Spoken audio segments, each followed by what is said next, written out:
Sa loob ng ilang linggo, parang tennis na ang naging paboritong sport ng mga Pilipino. At iisa ang dahilan, ang 21 anyos na Filipina tennis star, si Alex Ayala. Pasok siya at naglaro sa final rounds ng pinaka-prestigyosong tennis tournament sa buong mundo, ang Wimbledon. Pinahanga niya hindi lang tayong mga Pilipino, kundi lahat ng nanood sa kanya. Nariyang halos sumubsob sa court. Mahabol lang ang bola. Ayon nga sa tennis legend na si Maria Sharapova, si Alex a star. Naging makasaysayan ang paglalaro ni Alex sa Wimbledon. Lalo't siya ang kauna-unahang Pilipinong tennis player na pumasok sa round of 16. Tinalo pa niya ang defending champion at dating world number 1 na si Iga Swiatek. Matapos ang mga ipinamalas niya sa Wimbledon, umakyat ang kanyang world ranking to number 28. Pinakamataas din na naabot ng isang Pilipinong tennis player. Kaya sa kanyang pag-uwi sa Pilipinas, hindi maikakaila, the Alex Ayala effect is on. Sa airport pa lang, dinagsana siya. Pati Malacanang nagbigay sa kanya ng homecoming reception at ginawaran pa ng presidential citation. Lubos kong ipinagmamalaki ang pagiging Pilipino. I carry the flag with me wherever I go. Nito lang Miyerkules, nakapanayam ko si Alex. Hi Alex, nagulat ka raw pagdating mo sa airport. Dun sa Talagang nagulat. Parang you haven't fully grasped the extent of what you've done Hindi for this talaga. country. Na meron nang tinatawag ngayon the Alex Ayala effect. Ooh, grabing dating. Hindi ko talaga inakalang ganong kadaming tao ang sasalubong sa akin sa airport. I expected maybe some kids, ilang atleta, maybe just the Philippine Sports Commission. Nagulat talaga ako. Wala kang awareness how big you've become? A little bit. Pero hindi ako madalas nakakauwi. So, tuwing nakakauwi ako, syempre, nagugulat ako parati. Because this is my home and this is where I've grown up. So, I go to the same places that I've been going for forever and naiiba yung experience ko. Everyone's talking about that magic shot. Na-realize mo ba what you did? Yes, nadulas ako after the serve. Parang sayang, super important point. Tapos nakita ko, medyo mahina yung palo niya. Sabi ko, kaya. And then yan nga, inabot ko.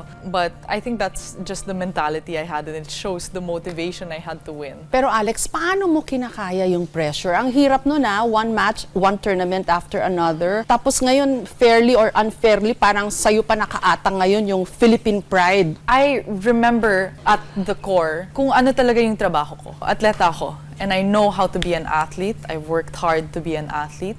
Halos buong buhay akong tennis player. I know how to handle my composure. I know how to hit the ball well. Anong klaseng mindset meron ka ba? Do you have nerves of steel? Siyempre, kinakabahan ako like that in the big stages, kapag kalaban ko si Swiatek, or kapag kalaban ko si Paulini, or kapag nasa center court ako, siyempre kinakabahan din ako. But when I'm in the match and I have sense enough to trust myself and sense enough to live in the moment. Ano bang pakiramdam when you're there, the world is watching? What does tennis do to you? Ang daming binigay sa akin ng tennis. Ang dami kong natutunan, ang dami kong na-meet na mga tao. Tennis has given me so much and I think when I wear my heart out on my sleeve when I play. So nakikita mo talaga yung personality ko kapag naglalaro ako ng tennis.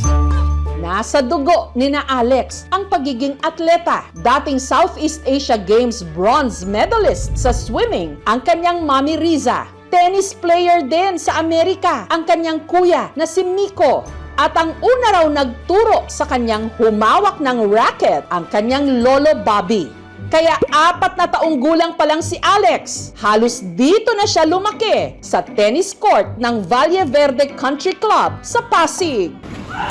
Dito niya raw unang hinasa ang kanyang pamatay na top spin at two-handed backhand. Naalala namin dati si Alex. Ang presidente ng Valle Verde Country Club na si Richie, nasundan daw ang karera ni Alex mula nung ito'y bata pa. First friend ko yung lolo kasi niya eh. Laki-laki talaga ng cheeks na nun. Nakakatuwa kasi makakita ng tennis player na ang liit pa lang. First time siya naglaro, mga 4 years old. Tapos naka-complete tennis outfit na siya. Pagkatapos daw ng klase ni Alex, diretso ito agad sa tennis court para mag-training. Nung bata siya, ang tanda ko once a day after school. Later on, they became more serious. Twice a day silang mag-practice. Yung commitment nila, ibang klase. At kahit daw si Alex ang pinakabata o pinakamaliit noon, hindi raw ito nag-atubiling sumabak sa mga club tournament. Etong isang photo na to, pinuntahan namin siya sa Singapore. Silang magkapatid. Sinuport namin siya. I think nag-champion siya dito. Ayon sa mga dati niyang nakakalaro sa tennis, noon pa man daw, kahit si Alex tahimik, matinik. At 12 years old, kasing level niya yung mga men's pro level dito sa Philippines. Kasi sobrang lakas na palo niya for a 12 years old, tapos sobrang consistent din. So these are photos from over 10 years ago. Makes me feel even prouder that this little girl is representing our entire country. Sobrang happy na pag may laban siya, nagagawa kami ng watch party dito sa Lanay. Napupuno niya yung Lanay. Ay Alex, patuloy mo lang yung magandang ginagawa mo ngayon. Sana mapasyal ka dito sa Valle Verde. 12 anyos pa lang si Alex, nagkampiyon na siya sa prestigyosong Le Petit S14 and Under Tournament sa France. Dahil dito, naging scholar siya ng Rafa Nadal Academy sa Mallorca, Spain. Doon siya nahasa pa ng husto sa ilalim ng ilan sa pinakamahuhusay na tennis coaches sa buong mundo, pati na si Tony Nadal, ang tiyuhin at dating coach ni Rafa Nadal. I suppose the question to ask, may buhay ba si Alex outside of tennis? Oo naman. Do you feel like you had a good childhood? I had an amazing childhood. I'm so grateful for my childhood, for my teenage years, and I wouldn't change it for anything. Life outside tennis, meron ba nun? Yes, of course. I travel a lot. So when I have free time, kapag nag-align yung mga schedules namin ng mga kaibigan ko, lumalabas kami, nagdi-dinner, or nagsisine. Yan. Sumasayaw ka dun sa party ni Bad Bunny. Yes, yes. Magaling kang sumayaw. Game naman kaya si Alex sa isang acting challenge. May acting challenge sila. Game ka ba? Okay. Anong sentence? Mabuhay mga kababayan. Ayun, but different Okay. emotions Okay, daw. mabuhay mga kababayan. Happy. Mabuhay mga kababayan! Mabuhay mga kababayan? Mabuhay mga kababayan! Ang makasaysayang Wimbledon run ni Alex nagtapos sa round of 16 o 4th round ng tournament nung natalo siya ni Jasmine Paolini ng Italy. Panalo, talo, you still shine. Pero anong klaseng loser ka? Are you a good one or a bad one? I wanna say good loser. Of course, nasasaktan ako kapag natatalo and nadidisappoint. Pero I think what matters the most is how you bounce back. And tennis teaches you how to lose. I think those are almost more defining than kapag nananalo. Saan nanggagaling yung drive mo? Sa akin mismo. Ganun lang talaga ako ever since 4 years old ako nagte-tennis. Kaya kabisado ko na yung sarili ko. But at the same time, there's still so much I have to learn about myself. And I think that's just part of growing up. But I'm a competitor at heart. Kasi they say, yung mga great people daw, may pinanghuhugutan. Meron daw bubog or hinanakit No, that they carry all their hindi. lives. Meron ka ba nun? Hindi, wala. Wala. So you're this sunshiny girl. It's hard to define me and my journey with just one thing because all people, they have layers, they have different dimensions. So you cannot compress a whole life and a whole journey into one ideal. Grabe, you're only 21. Yeah. You have the world at your feet. Everyone's watching you. Ano ba nakikita mong future? Sana kinabukasan na masaya, fruitful, and filled with health and happiness. Isa sa mga humanga kay Alex, ang sand artist na si Papalo mula Tandag City sa Surigao del Sur. Bilang pagsaludo sa kanya, iginuhit niya sa buhangin si Alex Ayala. Sa husay at determinasyon ni Alex, naging instant fan daw siya nito. Na-idolize ko siya. Ang laki po ng contribute niya sa bansa natin. Yung padive na siya, parang buhis buhay na po, ibinigay na po talaga niya ang lahat-lahat. Kaya gumawa siya ng panibagong tribute gamit ang pinakasikat ngayong larawan ni Alex. Hindi nga lang daw ito naging madali. May time po talaga hindi matapos, lalo na kung biglang umulan. Hindi maganda panahon, uwi ka talagang luhaan. Back to zero po talaga. 5 oras ang inabot niya bago ito nabuo, pero sulit naman daw. At para sa mga nagsasabing AI o Artificial Intelligence lang ito, heto ang ikatlong sand art ni Papalo. Patunay na tunay ang kanyang paghanga kay Alex Ayala. Alex Ayala, sana magustuhan mo yung sun art ko. Idol kita, Alex Ayala.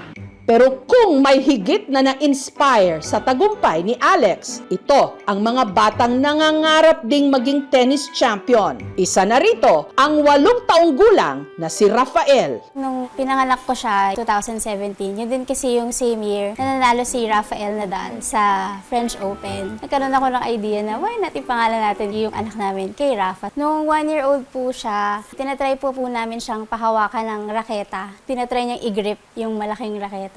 At dahil tennis coach din ang kanyang daddy Gerard, maaga pa lang hinasa na ang kanyang talento. Yung program na tawag nila ay Tennis 10s or 10S. This uses slower balls, smaller courts, and shorter rackets. I started hearing about Alex Ayala that she was good since her win in SEA Games. I'm trying to act like her. My playstyle, I want to be a bit unpredictable. This is my favorite move from Alex Ayala. Crouch Wimbledon shot.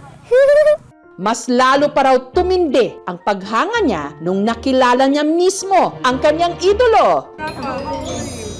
Sa WTA o Women's Tennis Association 125 tournament sa Maynila nitong Enero. I enjoyed being with her during that time. I said to her that I play tennis and I'm on orange ball. At syempre, hindi niya pinalagpas ang pagkakataong magpapirma sa kanyang orange ball. I would like to be a professional tennis player and I would like to travel the world. Ate Alex, once I meet you again, can we rally and match point first to 7? Sabi mo, kung may bata doon na katulad mo dati na naka-ruffles ang medyas, light up shoes with chubby cheeks, anong gusto mong ipayo sa kanya? Na ipursige kung ano yung mahal niya sa buhay, ano yung gusto niyang gawing trabaho, and to believe in herself.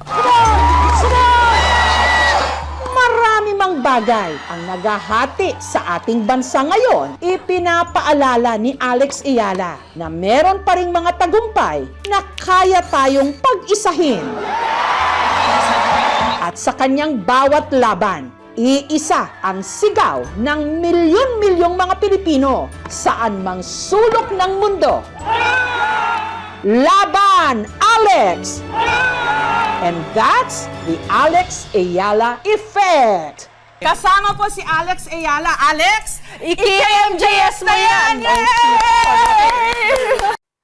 Thank you for watching, mga kapuso. Kung nagustuhan niyo po ang videong ito, subscribe na sa GMA Public Affairs YouTube channel. And don't forget to hit the bell button for our latest updates.